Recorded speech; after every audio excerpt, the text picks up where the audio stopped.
अध्याय 1001 मैं तुम्हें छोड़कर नहीं जाऊंगा। Three finger dragon claw. Jwala dragon ने यामिनी पर हमला करने के लिए फिर से अपने पंजों का इस्तेमाल किया। यामिनी ने अपनी मून लॉर्ड स्वॉर्ड उठाई।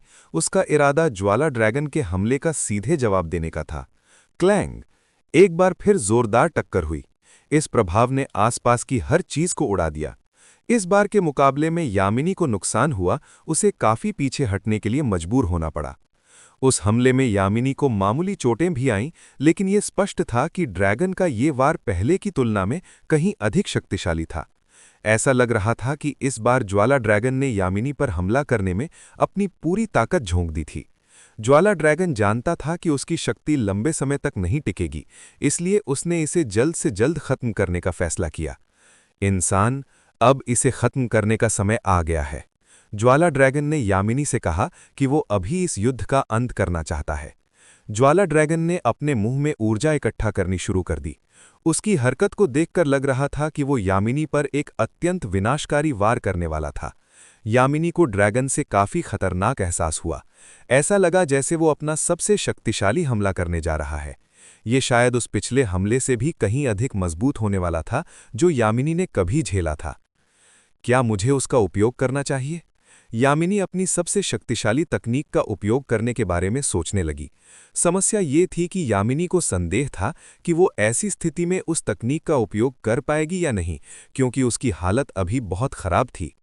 मेरे पास कोशिश करने के अलावा कोई विकल्प नहीं है, यामिनी ने मन बनाया। कम से कम वो ये तो कर ही सकती थी। उसने अपनी आंखें बंद कर लीं और अपनी तकनीक पर पूरी तरह ध्यान केंद्रित करना शुरू कर दिया। Boom boom boom. जब यामिनी और ज्वाला ड्रैगन तैयारी कर रहे थे, तभी अचानक एक जोरदार धमाका हुआ। यामिनी और ज्वाला ड्रैगन दोनों रुक गए और उस दिशा में देखने लगे जहां से वो आवाज आ रही थी। उन्होंने देखा कि उनके पीछे वाला पहाड़ फटने लगा था। मेरा घर! ज्वाला ड्रैगन चिल्लाया जब उसने अपनी मांद को फटने की कगार पर देखा। वहां अनगिनत कीमती खजाने थे, इसलिए ड्रैगन का घबराना स्वाभाविक था। दूसरी ओर यामिनी ने जो देखा वो काफी अजीब था। इस पहाड़ का अचानक इस तरह फटना सामान्य नहीं था। निश्चित रूप से पहाड़ के अंदर कुछ ऐसा हुआ था जिसकी वजह से यह विस्फोट हुआ। यामिनी आर्यन को ढूंढने लगी। वो जानना चाहती थी कि इस समय आर्यन कहाँ चला गया था। युद्ध की गहमा गहमी में वो आर्यन के बारे में भूल गई थी और उसे वास्तव में नहीं पता था कि वो कहाँ है। यामिनी, चलो अब यहां से चलते हैं। जब यामिनी आर्यन को ढूंढ रही थी, तभी आर्यन अचानक उसके सामने प्रकट हुआ। वो ज्वाला ड्रैगन की मांद से सुरक्षित बाहर निकलने में सफल रहा था और बाहर आते ही उसने सबसे पहले यामिनी से मुलाकात की। आर्यन, तुम अभी तक कहाँ थे? यामिनी ने पूछा। ये बताने के लिए बहुत लंबी कहानी है, अभी बस यहां से चलते हैं। आर्यन ने यामिनी से तुरंत वहां से हटने को कहा। यहां से अभी चले जाएं? लेकिन मुझे अभी तक वो नहीं मिला जो मुझे चाहिए था। यामिनी ने आर्यन को बताया कि उसे अभी तक वो जड़ नहीं मिली है। उसके बारे में भूल जाओ, पहले पीछे हटते हैं, आर्यन ने कहा। यामिनी को जिस चीज की जरूरत थी वो पहले से ही आर्यन के पास थी, इसलिए ज्वाला ड्रैगन से युद्ध जारी रखने का कोई मतलब नहीं था। आर्यन जानता था कि यामिनी के लिए ड्रैगन का मुकाबला करना कठिन होता जा रहा था, इसलिए वहां से निकलना ही सबसे अच्छा विकल्प था। लेकिन आर्यन ने कहा, यामिनी को संदेह था, उसे फ्लेम स्पिरिट रूट की सख्त जरूरत थी। आपको चिंता करने की जरूरत नहीं है, बस मेरे साथ आएं, आपको बाद में पता चल जाएगा। आर्यन ने यामिनी का हाथ पकड़ा और उसे अपने साथ ले जाने लगा। तुम लोग कहाँ जा रहे हो? मैं तुम दोनों को इतनी आसानी से भागने नहीं दूंगा, ज्वाला ड्रैगन ने गरजते हुए कहा। उसने भांप लिया था कि वे दोनों वहां से निकलना चाहते हैं। ड्रैगन ने फिर से वही करना शुरू किया जो वो पहले कर रहा था। उसने अपने मुंह में शक्ति जुटाई। Super dragon flame burst. Jwala dragon ने आर्यन और यामिनी की ओर आग की एक विशाल लहर छोड़ी। आर्यन, बचो! यामिनी ने तुरंत ड्रैगन के हमले को रोकने की कोशिश की। अगर यह हमला आर्यन को लग जाता तो उसका खेल खत्म हो जाता। यामिनी ने आर्यन के सामने एक ढाल बनाई और ड्रैगन की लपटों को रोकने के लिए उसका उपयोग किया। ड्रैगन का वार इतना तेज था कि उसने यामिनी को पीछे धकेल दिया। आर्यन, जल्दी से यहां से निकल जाओ।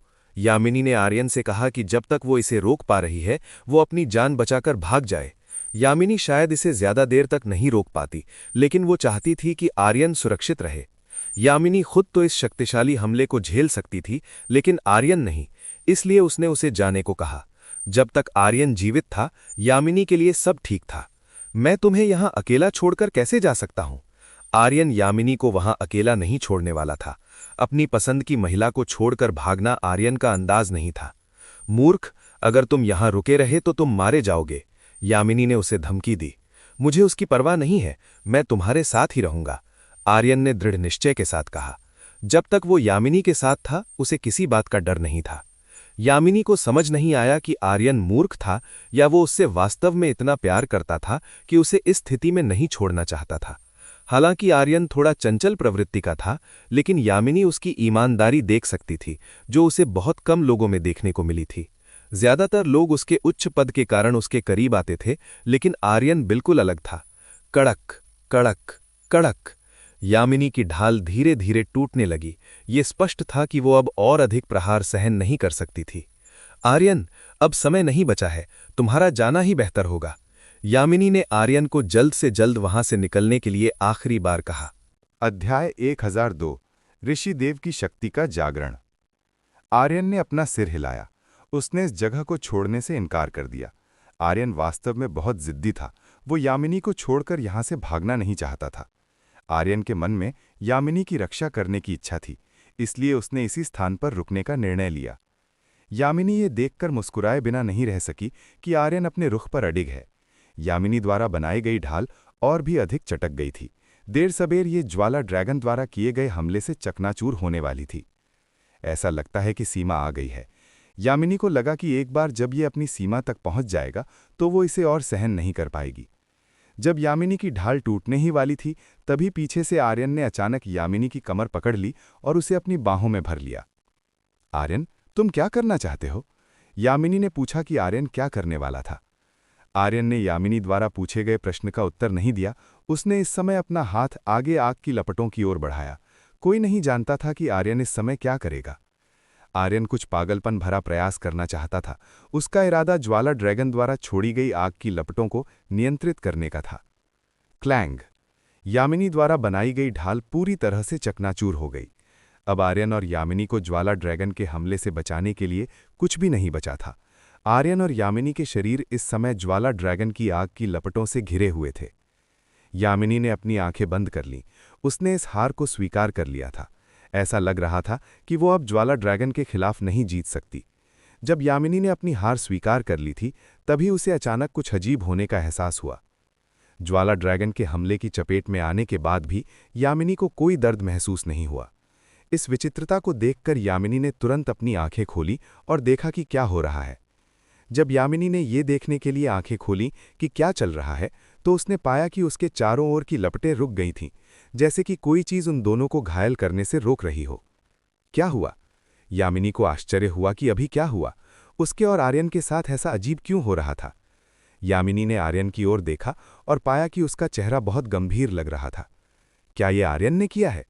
यामिनी सोचने लगी कि क्या ये आर्यन की करतूत है। वो ये जानने के लिए उत्सुक थी कि आर्यन इस समय क्या कर रहा था। आर्यन इस समय ज्वाला ड्रैगन की लपटों को नियंत्रित कर रहा था। पता नहीं क्या हुआ, अचानक आर्यन को लगा कि वो उन लपटों को वश में कर सकता है। आर्यन ने ये संयोग से किया था। उसे खुद भी नहीं पता था कि अभी क्या हुआ और वो उन लपटों को नियंत्रित करने में कैसे सक्षम हुआ। वर्तमान आर्यन को अभी तक ये एहसास नहीं हुआ था कि उसने अभी-अभी ऋषिदेव की विरासत से मिली उस शक्ति को जगाया है जो उसके पास थी। पूरे गॉड रेल्म में ऋषिदेव की सबसे बड़ी शक्तियों में से एक है तत्वों पर नियंत्रण, जहां ऋषिदेव मौजूद सभी तत्वों को नियंत्रित कर सकते हैं और यहां तक कि किसी और के तत्वों में भी हेरफेर कर सकते हैं।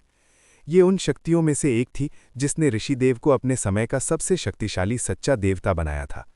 यहां तक कि अन्य सच्चे देवता भी ऋषिदेव को कम आंकने की हिम्मत नहीं करते थे। इकट्ठा हो जाओ। आर्यन ने ज्वाला ड्रैगन की लपटों को अपनी हथेली में इकट्ठा करना शुरू कर दिया। आर्यन द्वारा दिए गए आदेश के अनुसार उसके चारों ओर की आग उसकी हथेली में जमा होने लगी। इस स्थान के चारों ओर की लपटें आर्यन के प्रति बहुत आज्ञाकारी हो गई। ऐसा लग रहा था जैसे आर्यन ही उस आग का मालिक हो। क्या? यामिनी अपनी आंखों के सामने जो हो रहा था उसे देखकर स्तब्ध रह गई। आर्यन ने वास्तव में ज्वाला ड्रैगन द्वारा छोड़ी गई लपटों को इकट्ठा करना शुरू कर दिया था। ये कुछ ऐसा था जिस पर यामिनी की आंखों को विश्वास नहीं हो रहा था। यामिनी को नहीं पता था कि आर्यन वर्तमान में किस तरह की विधि का उपयोग कर रहा था। आर्यन का तरीका उसके लिए बहुत अजीब और बहुत विदेशी लग रहा था।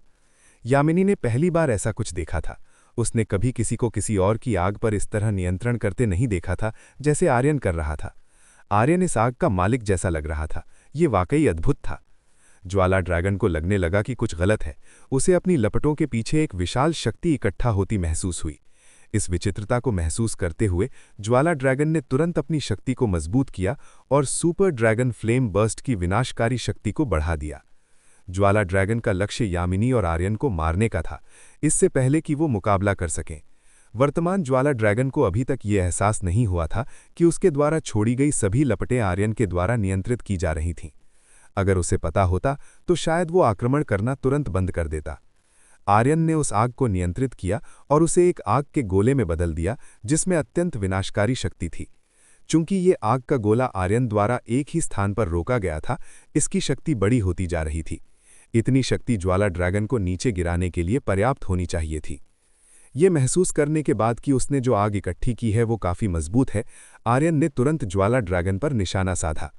आर्यन द्वारा बनाए गए आग के गोले ने तुरंत ज्वाला ड्रैगन के आक्रमण को दबा दिया और बिना किसी बाधा के उसकी ओर बढ़ा। ज्वाला ड्रैगन ने अपनी ओर आते आग के गोले को देखा। वो उससे बहुत परिचित था। वो जानता था कि ये वही आग है जो उसके पास है। ये क्या है? ज्वाला ड्रैगन इस विचित्रता को देखकर चौंक गया। ऐसा कैसे हो सकता था? ये बहुत अजीब था।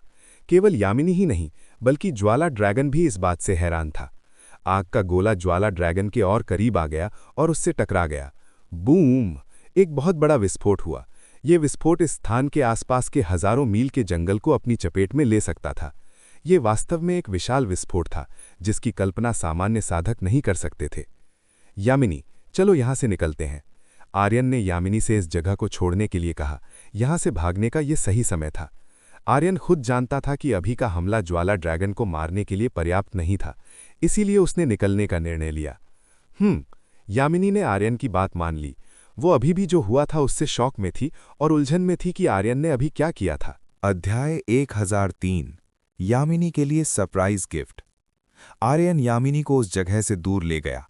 वे दोनों ज्वाला ड्रैगन की मान से काफी दूर निकल गए। आर्यन और यामिनी के जाने के कुछ मिनट बाद ज्वाला ड्रैगन मिट्टी के ढेर से बाहर निकलने लगा। इस समय ज्वाला ड्रैगन का शरीर घावों से ढका हुआ था।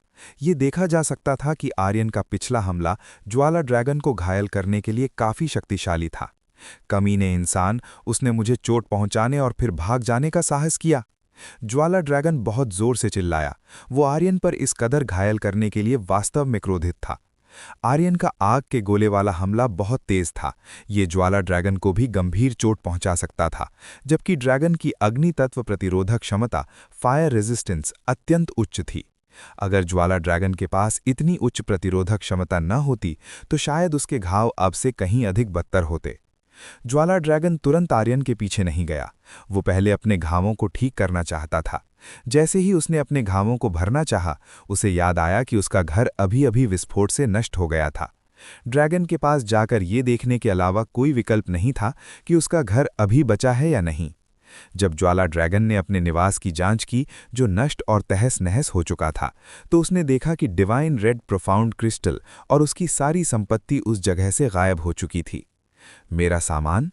ज्वाला ड्रैगन थोड़ा घबरा गया जब उसने देखा कि उस जगह की हर चीज गायब हो गई थी, जैसे उसे जमीन निगल गई हो। इस अजीब चीज को देखकर ज्वाला ड्रैगन ने तुरंत अपने रेड ओरिजिन पर्ल की तलाश की। वो अपना घाव भूल गया और रेड ओरिजिन पर्ल के ठिकाने को खोजने के लिए पिघले हुए लावे में गोता लगाने लगा। काफी देर खोजने के बाद ज्वाला ड्रैगन ने पाया कि वो मोती जिसे वो इतने लंबे समय से सहेज रहा था, गायब हो गया था। ये स्पष्ट था कि किसी ने वहां से रेड ओरिजिन पर्ल चुरा लिया था। ज्वाला ड्रैगन सोचने लगा कि उसका मोती किसने चुराया है। काफी सोचने के बाद अंततः उसे किसी पर शक हुआ। उस कमीने ने रेड ओरिजिन पर्ल तब ले लिया जब मैं उस महिला से लड़ने पर ध्यान केंद्रित कर रहा था। ज्वाला ड्रैगन ने आर्यन की इस हरकत पर उसे बहुत कोसा। उसे अब एहसास होने लगा था कि इस पूरे समय उसे यामिनी और आर्यन द्वारा धोखा दिया गया था। ये स्पष्ट था कि उन दोनों ने उसे फंसाने की साजिश रची थी। दहाड़! ज्वाला ड्रैगन बहुत जोर से दहाड़ा। ये देखा जा सकता था कि वो आर्यन के किए पर आग बबूला था। उसकी दहाड़ इतनी तेज थी कि इस जंगल में रहने वाले सभी जादुई जानवर डर महसूस करने लगे। रेड ओरिजिन पर्ल ज्वाला ड्रैगन के लिए एक अत्यंत कीमती वस्तु थी। इसलिए ये आश्चर्य की बात नहीं थी कि उसे पता चलने पर वो क्रोधित हो गया। उसने इसके तैयार होने का बहुत लंबा इंतजार किया था। उसने कभी नहीं सोचा था कि कोई और उससे पहले बाजी मार ले जाएगा। ड्रैगन उस मोती का उपयोग पहले से कहीं अधिक शक्तिशाली रूप में विकसित होने के लिए करना चाहता था, ताकि वो एक ऐसा राजा बन सके जिसे इस तारे पर कोई न हरा सके। दुर्भाग्य से उसकी उम्मीदें धराशायी हो गईं। ड्रैगन को इसकी परवाह नहीं थी। उसे किसी भी कीमत पर आर्यन के हाथों से रेड ओरिजिन पर्ल वापस पाना था। चाहे उसे दुनिया के अंत तक ही क्यों न जाना पड़े, वो उसे वापस लेकर रहेगा। ड्रैगन फिर से दहाड़ा। उसने इस जंगल के कई जादुई जानवरों को आर्यन को ढूंढने और पकड़ने में अपनी मदद के लिए बुलाया। बहुत जल्दी दर्जनों जादुई जानवर उसके सामने आ गए। वे सभी डरे हुए थे। तुम सभी जल्दी जाओ और इस जंगल के हर इंसान की तलाश करो। मैं चाहता हूं कि तुम उन सभी का शिकार करो और उन्हें मेरे पास लाओ। सभी जादुई जानवरों ने सिर हिलाया और तुरंत शिकार पर निकल पड़े। वे जंगल के हर कोने में फैल गए। आदेश देने के बाद ज्वाला ड्रैगन खुद को ठीक करने के लिए चला गया। उसे जल्द ही स्वस्थ होना था ताकि वो आर्यन और यामिनी से दोबारा लड़ सके। आर्यन और यामिनी अब काफी दूर भाग चुके थे। इस समय उन दोनों का पता लगाना काफी कठिन था। आर्यन ने एक बेहतर छिपने की जगह खोजने का फैसला किया।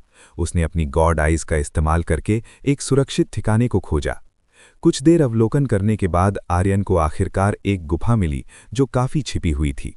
ये गुफा घनी झाड़ियों के पीछे थी और इसे देख पाना बहुत मुश्किल था।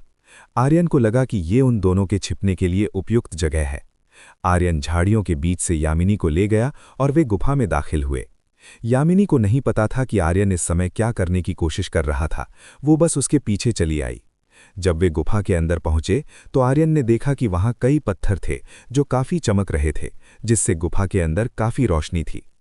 कुछ समय के लिए हम इसी जगह पर रहेंगे, आर्यन ने यामिनी से कहा। यामिनी ने सिर हिलाया।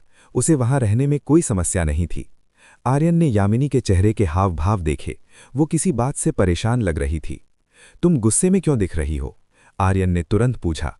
मैं गुस्से में नहीं हूं, बस मुझे इस बात की थोड़ी निराशा है कि मैं वो पाने में असफल रही जिसे मैं ढूंढ रही थी।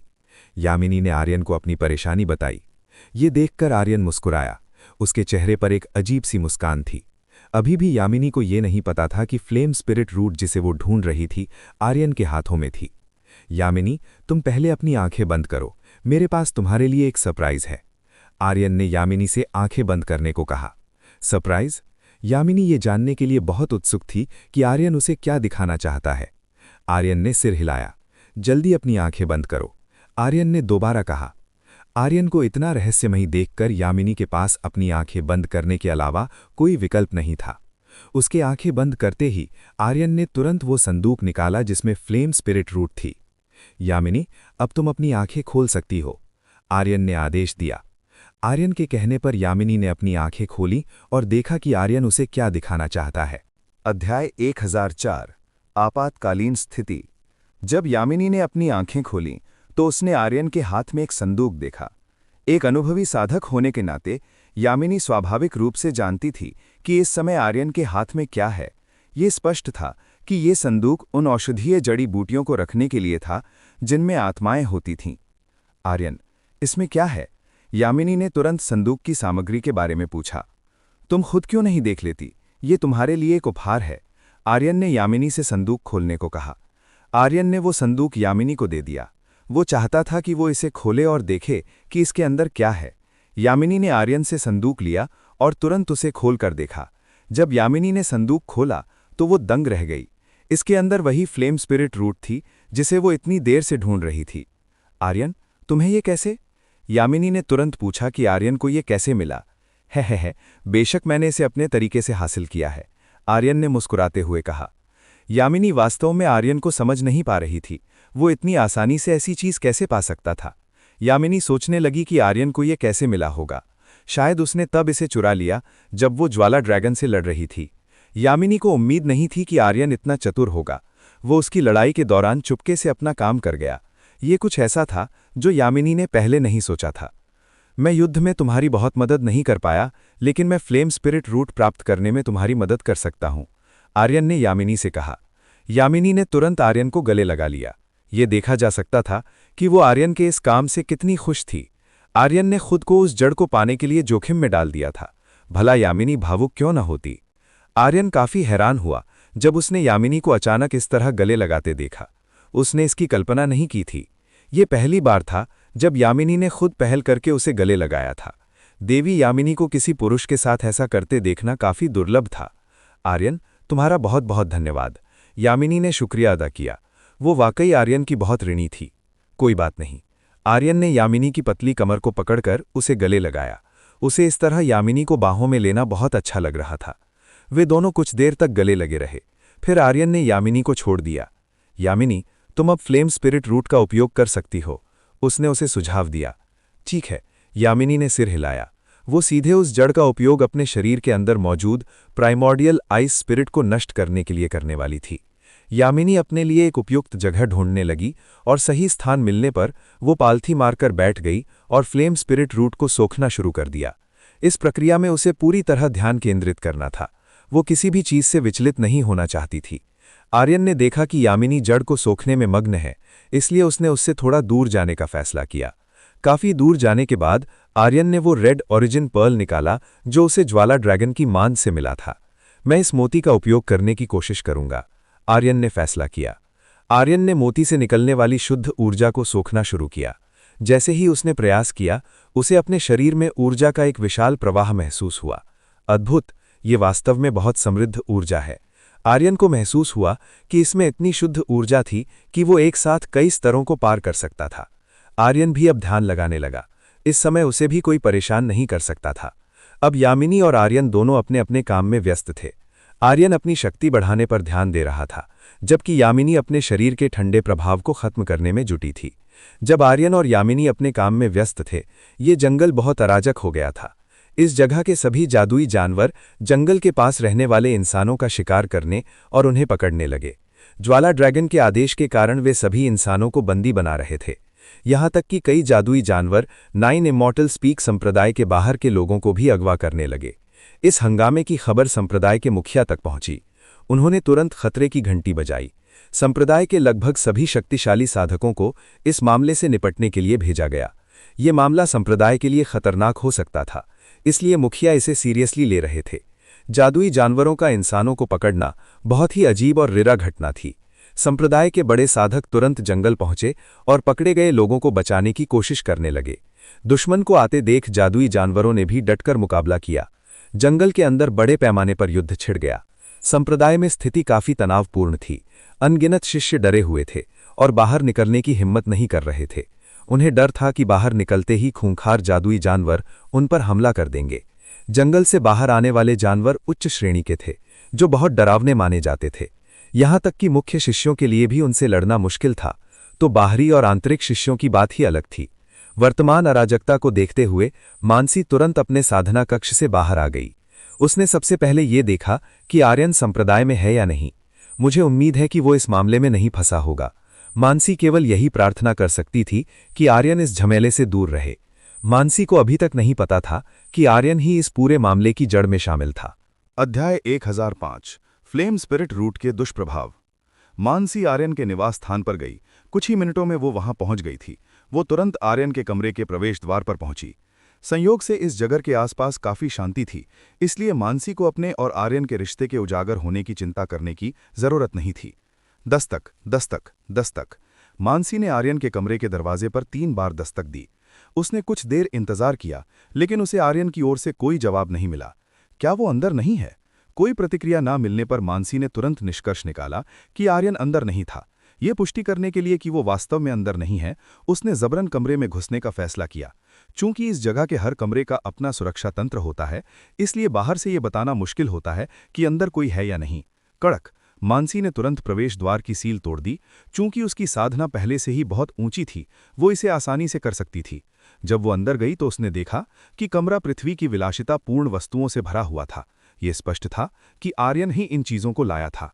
यहां कोई नहीं है। मानसी ने चारों ओर देखा, उसे आर्यन का कोई सुराग नहीं मिला। ऐसा लगता है कि वो बाहर गया है। आर्यन वास्तव में बहुत परेशानी पैदा करता है। वो ऐसी स्थिति में बाहर कैसे जा सकता है? अगर कुछ बुरा हुआ तो मानसी क्या करेगी? उसे नलिनी और आर्यन की अन्य पत्नियों को जवाब देना मुश्किल हो जाएगा। यहां आर्यन को न पाकर उसने उसे कहीं और ढूंढने का फैसला किया। वो आर्यन का पता लगाना चाहती थी। समय बहुत तेजी से बीतता है। पलक झपकते ही कई दिन बीत जाते हैं। न तो आर्यन और न ही यामिनी ने अभी तक अपना काम पूरा किया था। दोनों अभी भी अपने काम पर केंद्रित थे। वर्तमान में आर्यन ने रेड ओरिजिन पर्ल को लगभग पूरी तरह सोख लिया था। इसे सोखने के बाद आर्यन की शक्ति में जबरदस्त वृद्धि हुई और वो डिवाइन ट्रिब्यूलेशन रेल्म के पहले चरण में पहुंच गया। ये कहा जा सकता है कि उसकी शक्ति में वृद्धि अत्यंत तीव्र थी। आर्यन अपनी शक्ति में हुई इस वृद्धि से वास्तव में बहुत संतुष्ट था। वो ऐसा खजाना पाकर बहुत खुश था जो उसकी शक्ति इतनी जल्दी बढ़ा सके। कुछ समय बाद उसने पूरे मोती को सोख लिया। यदि ये कोई सामान्य साधक होता तो शायद वो सीधे इस रेल्म के शिखर स्तर तक पहुंच जाता। चूंकि आर्यन के पास ऋषि देव की विरासत है, इसलिए उसकी साधना और साधारण साधकों की तुलना में थोड़ी धीमी है, लेकिन अंतर यह है कि उसकी ताकत उनसे कहीं ज्यादा मजबूत है। ये आर्यन को बहुत शक्तिशाली बनाता है, भले ही उसकी साधना अभी कम हो। साधना पूरी करने के बाद आर्यन ने अपनी आंखें खोलीं और यामिनी की वर्तमान स्थिति देखने का फैसला किया। वो जानना चाहता था कि क्या उसने फ्लेम स्पिरिट रूट का उपयोग पूरा कर लिया है। जब उसने यामिनी को देखा तो पाया कि यामिनी ने अभी भी आंखें बंद की थीं। यामिनी के बारे में कुछ अजीब था। उसका चेहरा हल्का लाल पड़ गया था। इस विचित्रता को देखकर आर्यन ने पास जाकर पता लगाने का फैसला किया कि यामिनी के साथ क्या हुआ है। पास पहुंचने पर उसे लगा कि यामिनी एक अस्थिर स्थिति में है। क्या हुआ? आर्यन सोचने लगा कि इस समय यामिनी के साथ क्या हो रहा था। मास्टर, मैं आपको फ्लेम स्पिरिट रूट के दुष्प्रभावों के बारे में बताना लगभग भूल ही गई थी।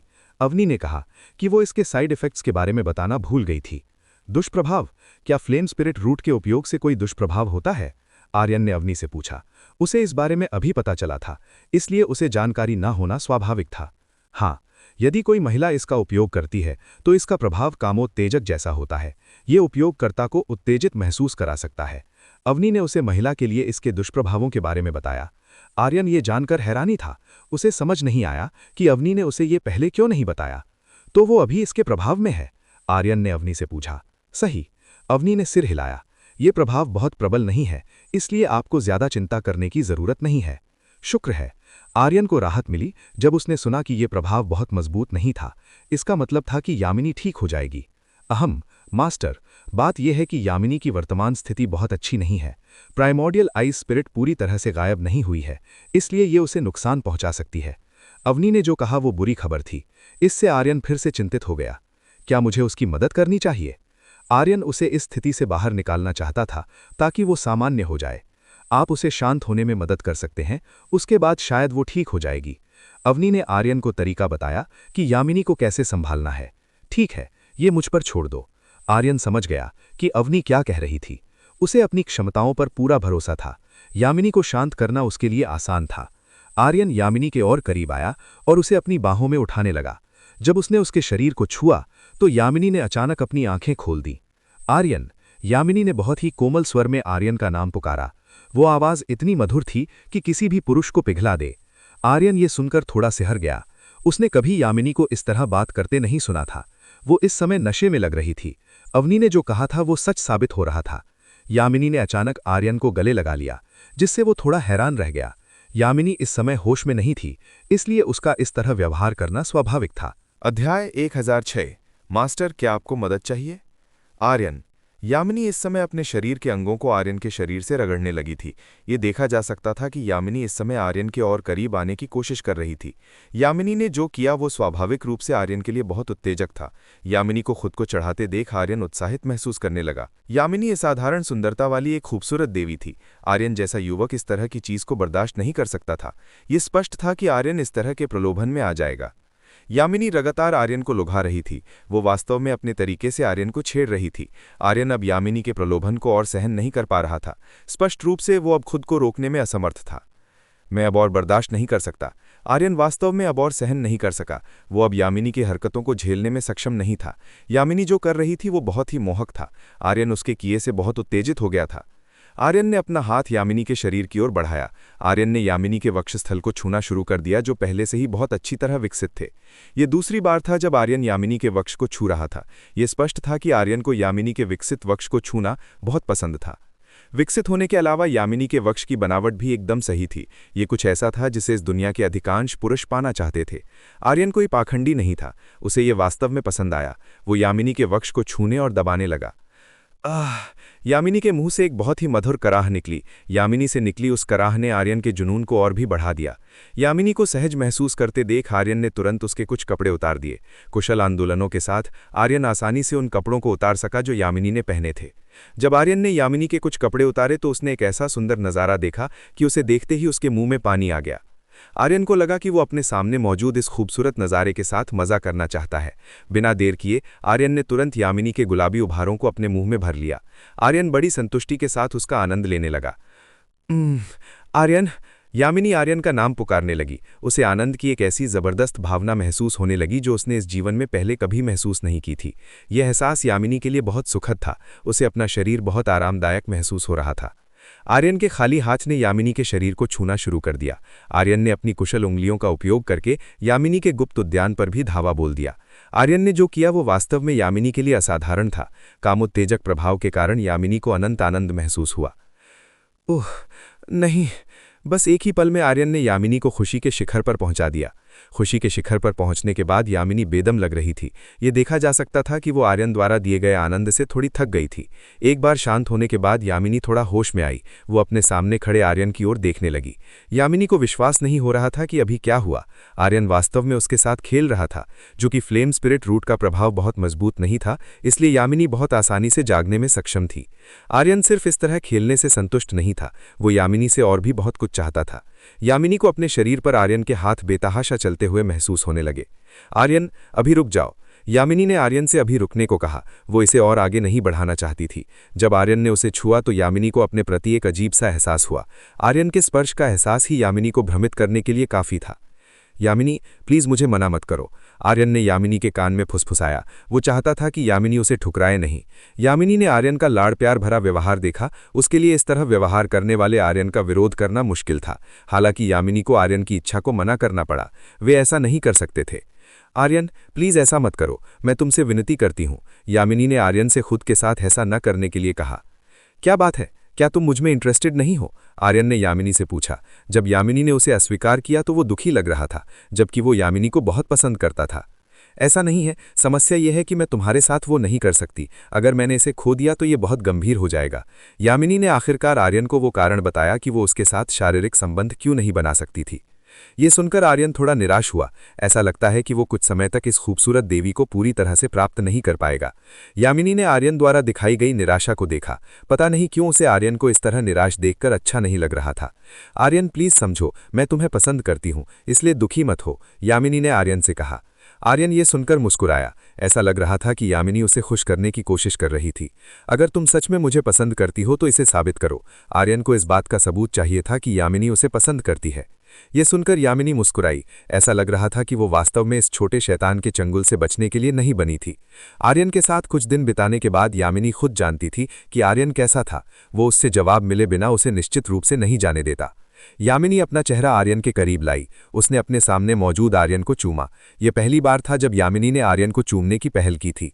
आर्यन ने देखा कि यामिनी ने वास्तव में उसे चूमा है। ये उसके लिए एक बड़ी बात थी। यामिनी जो कर रही थी उसे देखकर आर्यन को विश्वास होने लगा कि उसने जो कहा था वो सच था। आर्यन ने यामिनी को और लालच के साथ चूमा। उसे यामिनी के गुलाबी ओठों को चूमना बहुत पसंद था। दोनों ने जोश से एक दूसरे को चूमा। यहाँ तक कि एक खूबसूरत देवी होने के नाते यामिनी भी इस चुंबन के एहसास में डूब गई। दोनों ने कुछ देर तक गहरा चुंबन लिया। लगभग 15 मिनट के बाद दोनों आखिरकार अलग हुए। बस इतना ही काफ़ी है, मुझे वापस प्रिमोर्डियल आइस स्पिरिट को नष्ट करने के काम पर लग जाना है, यामिनी ने आर्यन से कहा। आर्यन ने सिर हिलाया। यामिनी ने जो किया वो उसके लिए काफ़ी था। यामिनी पालथी मारकर बैठ गई। वो फिर से फ्लेम स्पिरिट रूट को सोखने लगी जो अभी तक पूरी तरह खत्म नहीं हुई थी। आर्यन केवल यामिनी को देख सकता था। वास्तव में आर्यन अभी भी बेचैनी महसूस कर रहा था। उसे मदद की ज़रूरत थी, खासकर अपने उस अंग की जो जाग चुका था। मास्टर, क्या आपको मदद चाहिए? मैं आपकी मदद कर सकती हूँ। जब आर्यन असहज महसूस कर रहा था तभी अचानक अवनी ने आर्यन को मदद की पेशकश की। अध्याय 1007 अवनी की सेवा 1। किस तरह की मदद? आर्यन ने अवनी से पूछा। वर्तमान आर्यन को समझ नहीं आया कि अवनी ने अभी क्या कहा था। ये कहा जा सकता है कि आर्यन अवनी के इरादों को नहीं समझ पाया था। बेशक नीचे वाले की मदद, अवनी ने काफी नखरेले अंदाज में कहा। अवनी का इरादा आर्यन की उस बेचैनी को दूर करने में मदद करने का था जो उसे महसूस हो रही थी। अवनी जानती थी कि आर्यन इस समय मुसीबत में था क्योंकि उसका नीचे वाला छोटा भाई काफी सख्त हो गया था। संयोग से प्रिया और अन्य लोग इस समय परिद्वार के अंदर नहीं थे, इसलिए वर्तमान में कोई भी नहीं था जो आर्यन की मदद कर सके। यही एक कारण था कि अवनी ने खुद आर्यन की मदद करने की पहल की। हूँ, क्या तुम गंभीर हो? आर्यन को अवनी की बात पर विश्वास नहीं हो रहा था। उसे उम्मीद नहीं थी कि अवनी उसकी बेचैनी दूर करने में उसकी मदद करना चाहेगी। बेशक, मैं तुमसे झूठ क्यों बोलूंगी? अवनी ने आर्यन से कहा।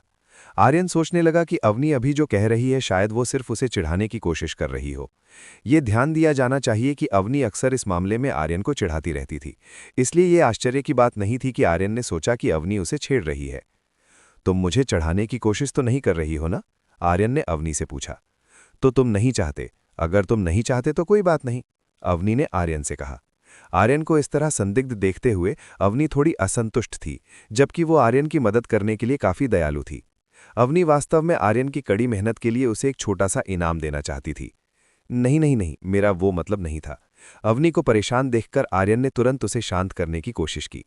अगर अवनी जो कह रही थी वो सच था, तो आर्यन इस अवसर को हाथ से जाने नहीं दे सकता था। मैं परिद्वार के अंदर तुम्हारा इंतजार करूंगी, अवनी ने आर्यन से कहा कि वो अंदर उसका इंतजार करेगी। इतना कहने के बाद अवनी ने आर्यन से बातचीत करना बंद कर दिया। आर्यन ये सुनकर थोड़ा उत्साहित था। ऐसा लग रहा था कि इस खूबसूरत परी को अपना बनाने का समय आ गया है। अवनी का इस तरह का प्रस्ताव देना बहुत दुर्लभ था। यही कारण था कि आर्यन बहुत खुश था। यामिनी, मैं कुछ समय के लिए बाहर जा रहा हूं, आर्यन ने यामिनी से कहा कि वो थोड़ी देर के लिए जा रहा है। जब यामिनी जवाब नहीं दे सकी तो वो अपने काम पर ध्यान केंद्रित करने के लिए वापस लौट गई थी। चूंकि यामिनी आर्यन को जवाब नहीं दे सकती थी, आर्यन तुरंत इस गुफा से बाहर चला गया। आर्यन ने तुरंत परिद्वार में प्रवेश करने के लिए एक सुरक्षित जगह की तलाश की। एक सुरक्षित जगह मिलने के बाद आर्यन तुरंत परिद्वार में दाखिल हो गया। आर्यन एक रोशनी की किरण में बदल गया और उस जगह से गायब हो गया। वो अब परिद्वार के अंदर प्रवेश कर रहा था। जब आर्यन परिद्वार में दाखिल हुआ तो उसने पाया कि ये जगह बहुत शांत थी। वहां कोई नहीं था। काफी अजीब है। आर्यन को लगा कि परिद्वार काफी शांत है। उसे इस जगह पर प्रिया और अपनी अन्य पत्नियों का कोई निशान नहीं मिला। आर्यन ने कुछ दिनों से प्रिया और अन्य लोगों को नहीं देखा था, इसलिए स्वाभाविक था कि वो उन्हें काफी याद कर रहा था। तुम सच में आ गए? मुझे लगा था कि तुम नहीं आओगे, अवनी ने आर्यन से कहा। अवनी आर्यन के पीछे प्रकट हुई। उसने तुरंत अपने सामने खड़े आर्यन से कहा। अवनी की आवाज सुनकर आर्यन तुरंत पलटा। उसने अपने पीछे अवनी को देखा। जब आर्यन ने अवनी को देखा तो उसने पाया कि इस बार अवनी अपने बैंगनी कपड़ों में बहुत आकर्षक लग रही थी। आर्यन ने पहली बार अवनी को साधारण कपड़ों के अलावा कुछ और पहने देखा था। ये पहली बार था जब वो बैंगनी रंग के कपड़ों में सजी हुई थी। मास्टर, आप मुझे इस तरह के चेहरे से क्यों देख रहे हैं? क्या मुझ में कुछ गड़बड़ है? अवनी ने हल्की हंसी के साथ पूछा। आर्यन ने तुरंत अवनी को देखते हुए सिर हिलाया। तुम्हारे रूप में कुछ भी गलत नहीं है, तुम बहुत सुंदर लग रही हो, आर्यन ने अवनी से कहा। आर्यन ने तुरंत अवनी की प्रशंसा की। वो वास्तव में जानता था कि एक महिला को कैसे खुश करना है। तुम्हारा मतलब है कि मैं आमतौर पर सुंदर नहीं होती? अवनी ने आर्यन की तारीफ सुनकर ठंडी आह भरी। अभी आर्यन ने शब्दों को जोड़ने में थोड़ी गलती कर दी थी, जिससे अवनी ने आर्यन की बातों का दूसरा मतलब निकाल लिया। ऐसा नहीं है, तुम हमेशा सुंदर होती हो, बात बस इतनी है कि तुम इस तरह के रंगीन कपड़ों में और भी सुंदर लगती हो, आर्यन ने कहा। आर्यन ने अपने कहे शब्दों को सुधारने की कोशिश की। उसे उम्मीद थी कि अवनी गुस्सा नहीं होगी। ये सुनकर अवनी मुस्कुराई। इस बार वो आर्यन के जवाब से संतुष्ट थी। अवनी, प्रिया और अन्य लोग कहाँ हैं? आर्यन ने प्रिया और अन्य लोगों के बारे में पूछा। वे यहाँ नहीं हैं, मुझे नहीं पता कि वो क्या कर रहे हैं। अवनी ने आर्यन से कहा कि उसे नहीं पता कि प्रिया और अन्य महिलाएं क्या कर रही थीं। वास्तव में अवनी जानती थी कि वो क्या कर रही थी। समस्या ये थी कि उसने प्रिया से वादा किया था कि वो आर्यन को ये बात नहीं बताएगी। ओह, समझ गया। आर्यन ने आसानी से अवनी की बात पर विश्वास कर लिया। इसे भूल जाओ, मुझे तुम्हारी मदद करने दो। अवनी आर्यन के करीब आने लगी। उसने अपने सामने खड़े आर्यन को गले लगा लिया। अवनी ने अपने दोनों वक्ष आर्यन की छाती से रगड़े, जबकि उसका बायां हाथ आर्यन की पैंट के अंदर गया और आर्यन के उस अंग को पकड़ लिया जो पहले से ही उत्तेजित था। आर्यन अवनी की इस हरकत से काफी दंग रह गया। उसे विश्वास नहीं हो रहा था कि अवनी इतनी आक्रामक होगी। अवनी ने अपने होंठ आर्यन के करीब लाए और उसने अपने सामने खड़े आर्यन को चूमना शुरू कर दिया। अवनी ने वास्तव में आर्यन को चूमा। ये कुछ ऐसा था जिसकी आर्यन कल्पना भी नहीं कर सकता था। अवनी ने अपनी जीभ आर्यन के मुंह में डाली। वो आर्यन की जीभ से उलझ गई और जोश के साथ गहरा चुंबन लेने लगी। अवनी का कौशल काफी कुशल था। ये कहा जा सकता है कि ये सुनेहा जैसी अनुभवी महिला के बराबर था। आर्यन ने अवनी का सहयोग किया और उसका मुकाबला करने लगा। चूं चूं चूं चूं, दोनों इस समय जुनून से भरे हुए थे। ये देखा जा सकता था कि आर्यन और अवनी इस चुंबन का आनंद ले रहे थे। आर्यन सोचने लगा कि क्या अवनी ने ये पहले भी किया है, क्योंकि उसका कौशल इतना जबरदस्त था। अवनी के पास जो प्रतिभा थी उसे कमतर आंका नहीं जा सकता था, क्योंकि अवनी के पास दोहरी साधना के बारे में पर्याप्त ज्ञान था। वो पहली बार कोशिश करने के बावजूद इसे आसानी से कर सकती थी। अवनी की प्रतिभा को अत्यंत दुर्धेय कहा जा सकता था। उसके लिए कुछ भी असंभव नहीं था। अध्याय 1008 अवनी की सेवा 2। आर्यन और अवनी काफी देर तक एक दूसरे को चूमते रहे। लगभग 20 मिनट तक दोनों ने चुंबन लिया और अंत में अलग हुए। आर्यन इस बार के चुंबन से काफी संतुष्ट था। अवनी का मुंह इतना मीठा था कि आर्यन को यह बहुत पसंद आया। अवनी का हाथ इस समय आर्यन के छोटे भाई को उकसा रहा था। यह स्पष्ट था कि अवनी अपने कौशल से आर्यन को चिढ़ा रही थी। मास्टर, ऐसा लगता है कि नीचे वाले अब और बर्दाश्त नहीं कर सकते। क्या आपको मदद की जरूरत है? अवनी ने आर्यन के कान में फुसफुसाया। अवनी के शब्द किसी सक्यूबस की तरह थे जो अपने शिकार को लुभाने की कोशिश कर रही हो। आर्यन ने थोड़े दांत भींचे। जाहिर है कि अवनी आर्यन की स्वाभाविक दुश्मन थी। तो क्या तुम ये चाहते हो या नहीं? अवनी लगातार उकसाने वाले शब्द फुसफुसाती रही। इससे आर्यन का जुनून बहुत बढ़ गया। अवनी ने आर्यन को कई बार चढ़ाया था, लेकिन इस बार वो आर्यन के लिए स्पष्ट रूप से बहुत मोहक थी। इस खूबसूरत परी का प्रलोभन पाकर एक सामान्य पुरुष अब तक हार मान चुका होता। जाहिर है कि वर्तमान अवनी बहुत अधिक कामुक थी। आर्यन को देखकर अवनी मुस्कुराई। वो अपने तरीके से आर्यन को चिढ़ाकर काफी खुश थी। अवनी ने अपने होंठ चाटे। यह स्पष्ट था कि वो इस समय आर्यन को खाना चाहती थी। अवनी, कृपया मुझे अपनी बातों से दोबारा मत चिढ़ाओ। जल्दी से अपने इस मास्टर की मदद करो। आर्यन ने अवनी से उसे और न पढ़ पाने के लिए कहा। ठीक है, अवनी समझ गई। वो अब और फालतू बातें नहीं करेगी। अब अवनी के लिए आर्यन को अपनी तकनीक दिखाने का समय था। अवनी तुरंत आर्यन के सामने घुटनों के बल बैठ गई। घुटनों के बल बैठने के बाद अवनी ने तुरंत आर्यन की उस चीज को बाहर निकाला जो वर्तमान में कपड़ों के नीचे छिपी हुई थी। अवनी की हरकतें काफी कुशल और नॉर्मल थीं। ये स्पष्ट था कि वो आर्यन की विशाल वस्तु को चोट न पहुंचाने की कोशिश कर रही थी। जब अवनी ने आर्यन के कपड़े हटाए तो एक बड़ी लंबी और सख्त चीज ठीक अवनी की आंखों के सामने प्रकट हुई। ये मेरी उम्मीद से भी बड़ी है। अपने दिल में अवनी को महसूस होने लगा कि आर्यन की चीज उसकी कल्पना से कहीं ज्यादा बड़ी थी। अवनी ने कई बार दूर से इसे देखा था, लेकिन यह पहली बार था जब वो इसे इतने करीब से देख रही थी। मास्टर, क्या आप मुझसे उत्तेजित हैं? अवनी ने बहुत ही मोहक मुस्कान के साथ पूछा। अवनी की मुस्कान इतनी दिलकश थी कि उसे देखकर ही पुरुष दीवाने हो सकते थे। नन्ही परी, तुम्हारी इतनी हिम्मत कि तुम मुझे इस तरह चिढ़ाओ। क्या तुम मेरे द्वारा सताए जाने से नहीं डरती? आर्यन ने अवनी से कहा। अवनी ने आर्यन को बहुत ज्यादा चिढ़ा दिया था, जिससे वो थोड़ा असंतुष्ट महसूस कर रहा था। आर्यन बस जल्द से जल्द इस बेचैनी से उबरना चाहता था, इसीलिए उसे अवनी की मदद की जरूरत थी। फुफुफू। आर्यन की धमकी सुनकर अवनी दबी हंसी। इस समय आर्यन की ताकत अवनी को डराने के लिए पर्याप्त नहीं थी, इसीलिए अवनी ने इन बातों को गंभीरता से नहीं लिया। अवनी, जल्दी मेरी मदद करो, अब और समय बर्बाद मत करो। आर्यन ने अवनी को जल्दी सेवा करने के लिए कहा। ठीक है, तैयार रहो। अवनी ने आर्यन से कहा कि वो उसकी सेवा करने के लिए अपना सर्वश्रेष्ठ प्रयास करेगी और अपनी बेहतरीन क्षमता का उपयोग करेगी। अवनी ने आर्यन के विशाल हथियार को पकड़ने के लिए अपना हाथ आगे बढ़ाया। अवनी के हाथ इतने नरम और नाजुक थे कि आर्यन को यह स्पर्श महसूस होने पर एक अतुलनीय एहसास हुआ। हालांकि इस समय अवनी ने आर्यन के लिए अभी कुछ खास नहीं किया था, लेकिन उसने आर्यन के हथियार को छुआ और पकड़ा था। ये पहली बार था जब अवनी ने ऐसी किसी चीज को छुआ और पकड़ा था। जब उसने आर्यन की इस बड़ी चीज को छुआ तो उसे एक विशेष एहसास हुआ। ये अजीब नहीं है कि प्रिया और अन्य लोग इसे बहुत पसंद करती हैं। इसे खेलना वास्तव में काफी मजेदार है। अवनी महसूस कर सकती थी कि उसे आर्यन की इस बड़ी बंदूक के साथ खेलने में खुशी मिल रही थी। उसे इसमें एक विशेष आनंद मिल रहा था। वर्तमान अवनी ऐसी लग रही थी जैसे वो किसी बेहतरीन खिलौने के साथ खेल रही हो। वो आर्यन के हथियार को एक बहुत ही मजेदार वस्तु के रूप में देख रही थी।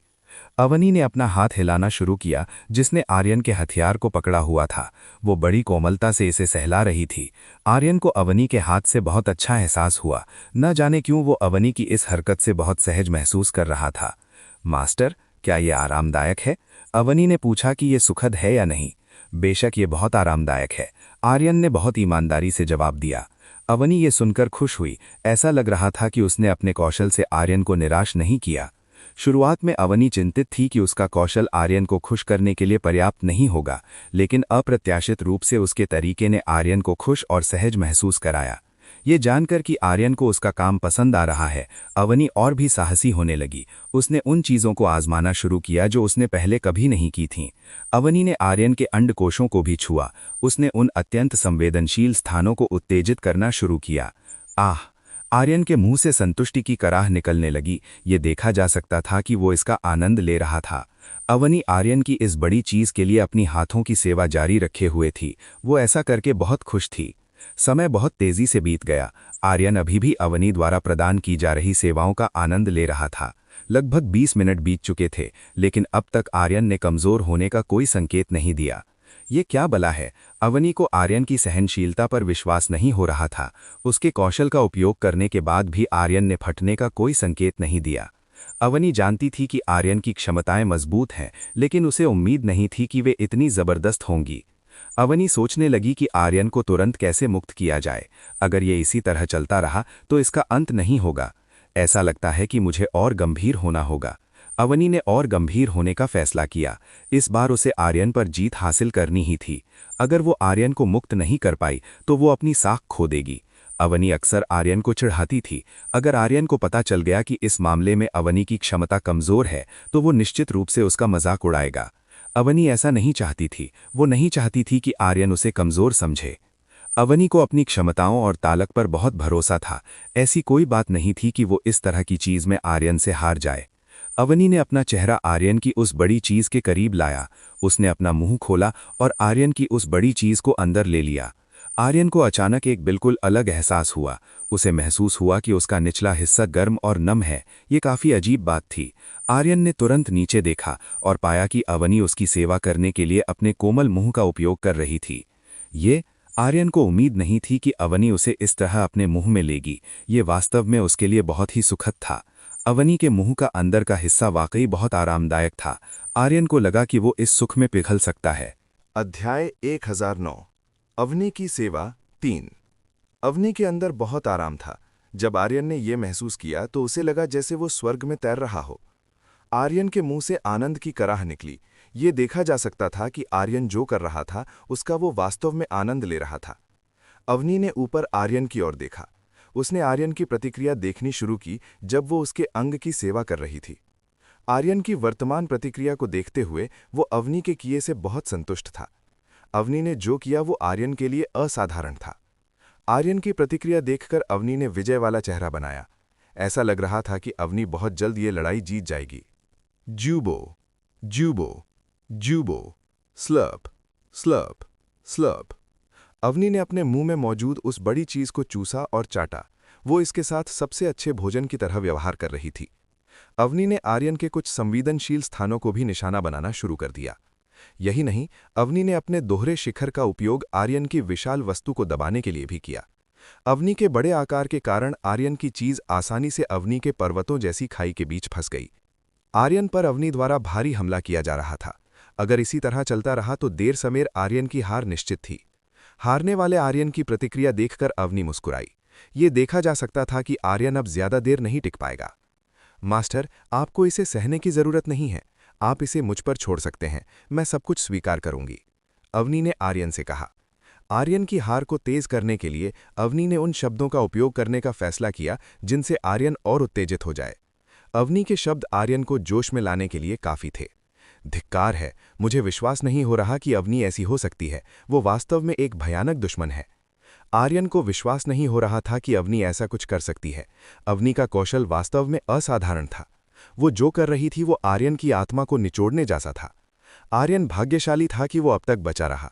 अगर उसकी क्षमताएं महान नहीं होती और उसके पास पर्याप्त अनुभव नहीं होता तो शायद वो शुरू से ही अवनी से हार जाता। अवनी को महसूस होने लगा कि आर्यन की चीज कांप रही है। ये इस बात का संकेत था कि आर्यन अब फटने वाला है। ऐसे संकेत देखकर अवनी ने अपनी गति और तेज कर दी। वो आर्यन को ऐसे ही नहीं छोड़ सकती थी। अवनी एक सुकुबिस की तरह थी जिसने अपने शिकार को इतनी आसानी से भागने नहीं दिया। अवनी, आर्यन ने अपने यांग की का एक विशाल हिस्सा बाहर निकाल दिया। आह! अवनी चिल्लाई। आर्यन की ऊर्जा उसकी ओर उड़ गई। आर्यन की ऊर्जा ने तुरंत अवनी के सुंदर शरीर और चेहरे को ढक लिया। अब अवनी का पूरा शरीर आर्यन के अत्यंत समृद्ध यांग तत्व से ढका हुआ था। आर्यन को अपनी ऊर्जा बचाए हुए कुछ हफ्ते हो गए थे, इसलिए ये आश्चर्य की बात नहीं थी कि वो इतनी मात्रा में निकली। हे भगवान, मास्टर आपने मेरा शरीर गंदा कर दिया। अवनी ने आर्यन से शिकायत की। अब उसका शरीर पूरी तरह से आर्यन द्वारा गंदा हो चुका था। अवनी का वर्तमान रूप वास्तव में बहुत कामुक था, वो अत्यंत मोहक लग रही थी। अवनी के वर्तमान रूप को देखकर आर्यन को लगा कि वो उसे पाना चाहता है। उसने अपना हाथ उसके सामने मौजूद अवनी के शरीर की ओर बढ़ाया, लेकिन अवनी ने जैसे ही देखा कि आर्यन कुछ बुरा करने की योजना बना रहा है, वो तुरंत पीछे हट गई। आर्यन के हाथ कुछ नहीं लगा, उसने बस खाली हवा को छुआ। जब आर्यन होश में आया तो अवनी पहले ही काफी दूर जा चुकी थी। मास्टर, आज के लिए इतना ही काफी है, अवनी ने आर्यन से कहा कि आज के लिए इतना ही बहुत है। लेकिन मैं तुम्हें चाहता हूं, आर्यन ने कहा कि वो अवनी को चाहता था। अगर तुम सच में मुझे चाहते हो तो तुम्हें और भी मजबूत बनना होगा। क्या मैंने वादा नहीं किया था कि जब तुम मजबूत बनोगे तो मैं खुशी खुशी तुम्हारी बन जाऊंगी?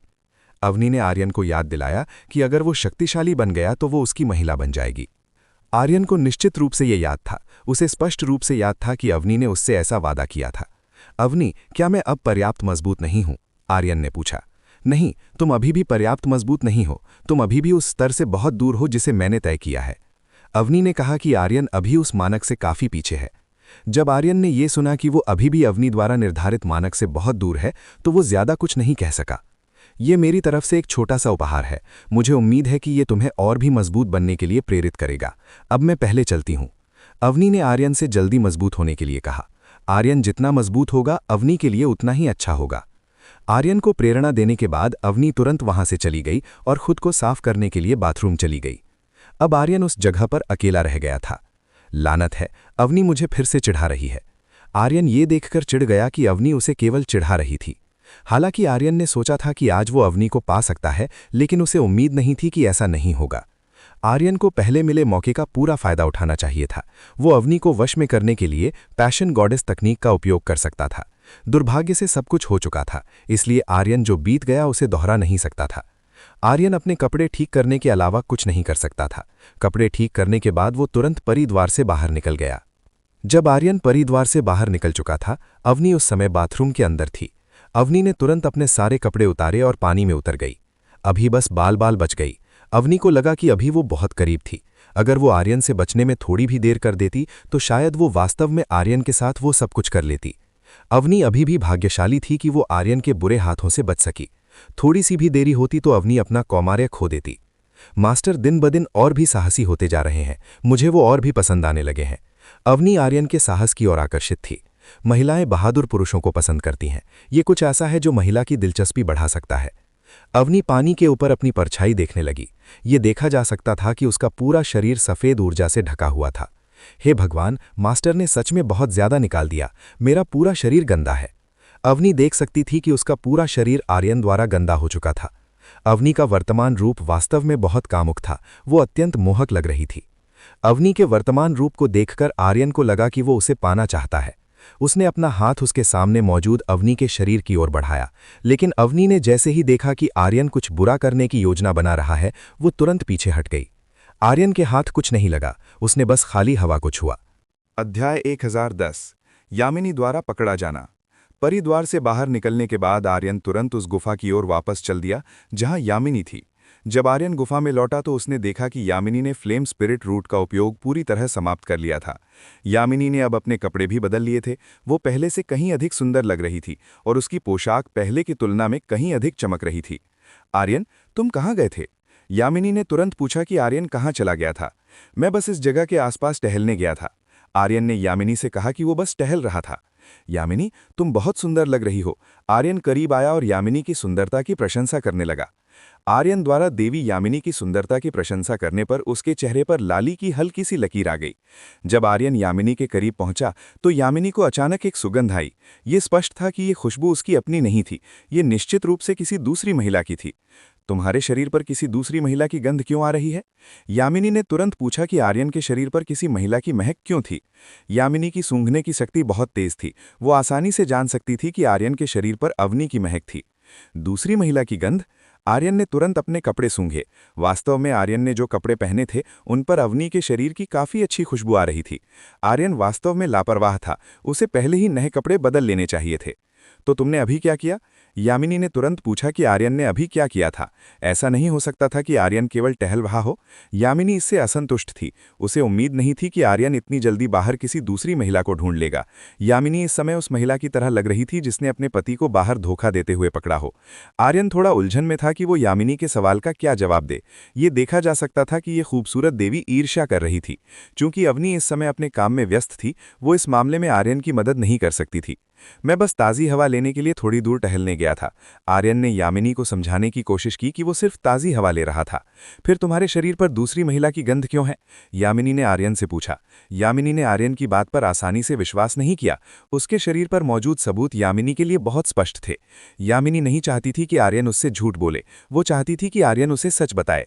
चलो भी, इस तरह के जंगल में दूसरी महिला कैसे हो सकती है? इस जगह के आसपास तुम ही एकमात्र सुंदर महिला हो, आर्यन ने यामिनी से कहा। ये एक जंगल था और ऐसे जंगल में आर्यन को कोई महिला कहाँ मिल सकती थी? ये करना काफी असंभव काम था। इसके अलावा इस क्षेत्र में जंगल की स्थिति अस्त व्यस्त थी। कोई भी मूर्ख जानबूझकर ऐसी खतरनाक जगह में प्रवेश नहीं करेगा। यामिनी ने आर्यन की बातों पर विचार किया। ये सच था कि इस जगह के चारों ओर केवल एक बहुत विशाल जंगल था। आर्यन को ऐसी जगह पर उसके अलावा कोई और महिला नहीं मिल सकती थी। यामिनी ने खुद भी पुष्टि की थी कि इस जगह के आसपास के दायरे में कोई नहीं था। यामिनी सोचने लगी कि आर्यन के शरीर पर किसी महिला की महक कहाँ से आई। क्या मैंने गलत समझा? यामिनी सोचने लगी कि कहीं उसने आर्यन को गलत तो नहीं समझ लिया। यामिनी, कृपया मुझ पर विश्वास करो। आर्यन चाहता था कि यामिनी उस पर भरोसा करे। मास्टर, मुझे भूख लगी है। जब आर्यन और यामिनी बहस कर रहे थे तभी अचानक कामिनी बाहर आई और उसने आर्यन के कपड़े पकड़ लिए। यामिनी ने तुरंत कामिनी की ओर देखा। उसे नहीं पता था कि गौथिक कपड़ों वाली ये छोटी लड़की कहाँ से प्रकट हुई थी। तुम कौन हो? यामिनी ने तुरंत पूछा कि अभी उसके सामने जो छोटी लड़की आई थी वो कौन थी। वाह, बड़ी बहन कितनी सुंदर है। क्या बड़ी बहन मास्टर की नई पत्नी है? कामिनी यामिनी की सुंदरता देखकर तुरंत चिल्लाई। कामिनी के अनुसार यामिनी की सुंदरता की तुलना बहन अवनी और अन्य महिलाओं से की जा सकती थी। इतने समय से कामिनी भी परिद्वार के भीतर ही रह रही थी, इसलिए इसमें कोई आश्चर्य नहीं था कि अवनी और अन्य महिलाओं ने उसकी अच्छी देखभाल की थी। आर्यन की नई पत्नी? छोटी बच्ची, क्या तुम मुझे बता सकती हो कि तुम्हारे कहने का क्या मतलब था? यामिनी ने तुरंत पूछा कि कामिनी ने अभी क्या कहा था। ये सुनकर आर्यन पसीना पसीना हो गया। ये स्पष्ट था कि कामिनी आर्यन के साले पोल खोलने वाली थी। आर्यन को नहीं पता था कि जब यामिनी को पता चलेगा कि उसकी इतनी सारी महिलाएं हैं तो यामिनी ये सुनकर गुस्सा होगी या नहीं। कामिनी, तुम बाहर क्यों आई? चलो वापस चलो। कामिनी को इस बारे में बात करते देख आर्यन ने तुरंत उसे परिद्वार के अंदर वापस जाने के लिए कहा। लेकिन मुझे भूख लगी है। मैं बाद में दूंगा, लेकिन तुम्हें पहले वापस जाना होगा। आर्यन ने अपने वादे से उसे मनाने की कोशिश की। चाहे कुछ भी हो जाए, आर्यन को कामिनी को परिद्वार के अंदर भेजना था। क्या ये सच है? कामिनी ने आर्यन से पूछा। आर्यन, तुम चुप रहो, मैं इस छोटी लड़की से बात करना चाहती हूँ। आर्यन के जवाब देने से पहले ही यामिनी ने उसे चुप रहने के लिए कहा। यामिनी के शब्द बहुत दृढ़ थे। उसने आर्यन को थोड़ी देर चुप रहने को कहा ताकि वो जान सके कि कामिनी ने अभी क्या कहा था। ये बुरा हुआ। निश्चित रूप से कामिनी यामिनी को मेरे बारे में सब कुछ बता देगी। आर्यन को यकीन था कि कामिनी सब कुछ बता देगी। आर्यन इस बारे में कुछ नहीं कर सकता था। वो केवल यही उम्मीद कर सकता था कि यामिनी उसे वैसा ही स्वीकार करे जैसा वो है। आर्यन शायद इस तरह झूठ बोलने से ज्यादा ईमानदार रहना पसंद करता। उसे यामिनी से झूठ बोलना रिजल नहीं पसंद था। यामिनी अब समझ गई थी कि कामिनी का अभी क्या मतलब था। उसकी बातों से स्पष्ट था कि आर्यन के पास दूसरी महिलाएं भी थीं। अगर यामिनी को ठीक से याद था तो आर्यन ने कहा था कि एक महिला है जो उसके मजबूत होने का इंतजार कर रही है। शायद आर्यन इसी के बारे में बात कर रहा था।